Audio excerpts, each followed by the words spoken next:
Speaker, I seek leave to move the following motion, that the House 1 notes that approximately 15,000 sheep and cattle on board the merchant vessel Bahijah have endured inhumane conditions at sea for more than 30 days since being loaded in Fremantle for export to Jordan. B.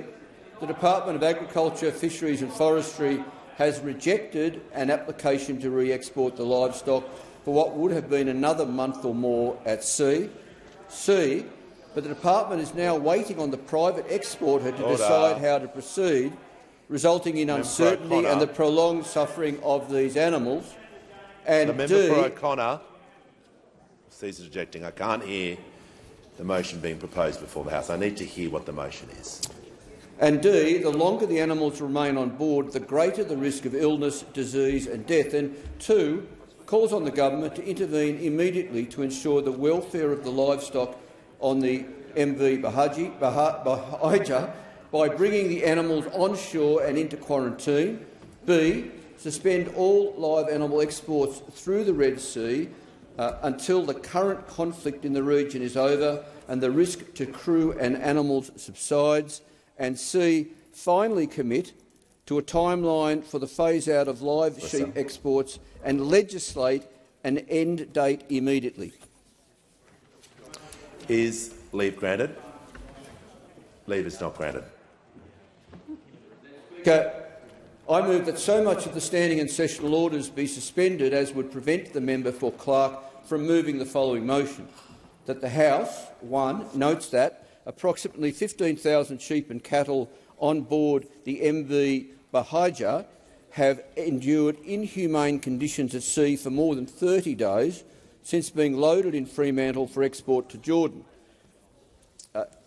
B, the Department of Agriculture B, the Department of Agriculture, Fisheries and Forestry has rejected an application to re-export the livestock for what would have been another month or more at sea. C, the department is now waiting on the private exporter to decide how to proceed, resulting in uncertainty and the prolonged suffering of these animals. And D, the longer the animals remain on board, the greater the risk of illness, disease and death. And 2, calls on the government to A, intervene immediately to ensure the welfare of the livestock on the merchant vessel Bahijah by bringing the animals onshore and into quarantine. B, suspend all live animal exports through the Red Sea until the current conflict in the region is over and the risk to crew and animals subsides. And C, finally commit to a timeline for the phase-out of live sheep exports and to legislate an end date immediately. Speaker, there is an urgent need to address this crisis, and this parliament cannot wait one moment longer to do just that. Here we have approximately 15,000 animals, mostly sheep, although including about 2,500 head of cattle, who have already been afloat for some 30 days in the stifling heat of WA, and they've travelled across the equator and back to the stifling heat of WA. Deputy Speaker, the conditions on this vessel are already well known to all of us, and it beggars belief that we even have to have a debate about doing something urgently about the conditions on this vessel. Speaker, we've seen all this before. We've seen the footage. Remember the footage on the Wahasi Express and the sheep there just literally drowning in their own filth. Well, spare a thought for the 15,000 mostly sheep on the vessel off WA right now. I mean, for a start, the vessel is stationary, so there's no movement of air across the decks. We can only speculate how stiflingly hot and how much panting is going on by those long-suffering animals to try and keep their body temperature down. Yes, there's been vets go out to the vessel. Yes, the vets have said the deaths have been limited. But what about the 15,000 live animals and the terrible conditions in which they are right now?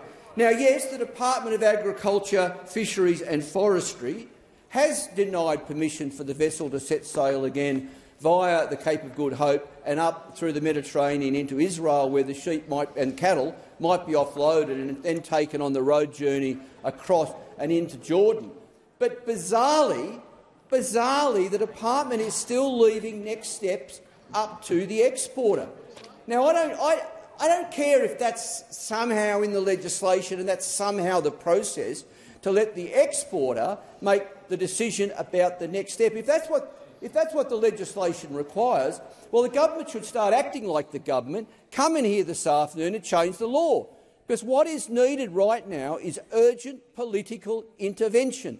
And if that requires changing any regulations or changing any laws of the land, then it must be done. It demands urgent political intervention. And, Deputy Speaker, this isn't just about the conditions on the Bahijah. It's about the state of the live animal export industry more broadly. I mean, we know it is systemically cruel. And it's not just about a few high-profile episodes like the Awasi Express, like now the Bahijah. I mean, you look back over the last 10 or 15 years, it's been expose after expose after expose, whistleblower after whistleblower after whistleblower. What about all those episodes many people have probably already forgotten about? What about the sheep load of Australian sheep that was offloaded in Pakistan? And then we saw the images of the live sheep literally being bulldozed and thrown into pits and buried alive. That's the face of this industry, Deputy Speaker. That's the reality of it. It's not like the Bahijah is a one-off case or the Awasi Express was a one-off case, or even those sheep being buried alive in Pakistan was a one-off case. The fact is the conditions on every one of these vessels is intolerable, absolutely intolerable. And when you have something that is systemically cruel, Deputy Speaker, the only way to end the cruelty is to end the trade and to process those animals within Australia. And you know this idea that we've got to keep labouring away with this cruelty on an industrial scale because this is such an important industry, adding so much value to our country, employing so many workers. It's patent nonsense, Deputy Speaker. It's absolutely complete patent nonsense. The fact is that the live sheep export constitutes about 0.1% of Australia's agricultural output. I'll say that again. The live sheep export industry is 0.1% of the value of Australia's agricultural production. It's that tiny.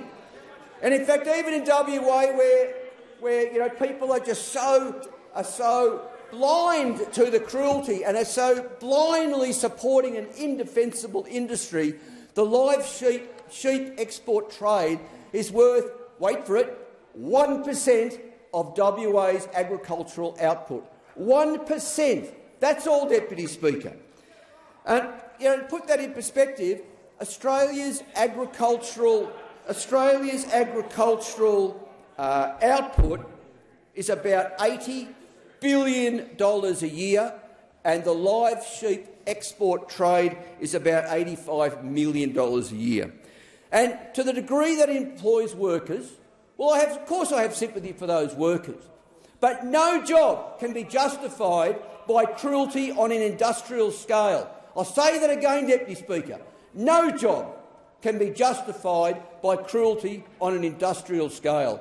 And mark my words, there'd be a darn sight more workers employed if we processed those animals within Australia and then we exported a premium value-added product, frozen and chilled meat.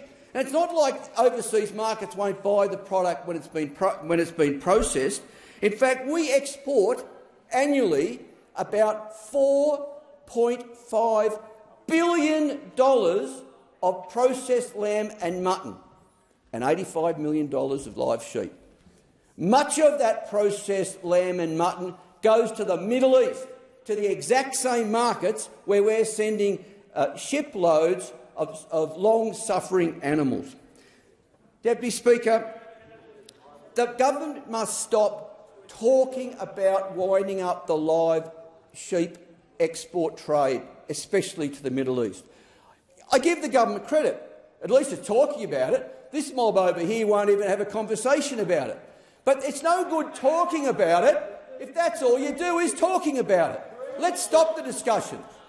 Let's have a timeline. Let's legislate the timeline. Let's give certainty to the export industry or to those people currently involved in the export industry and to the farmers so they can start planning and implementing the change necessary for life after live exports.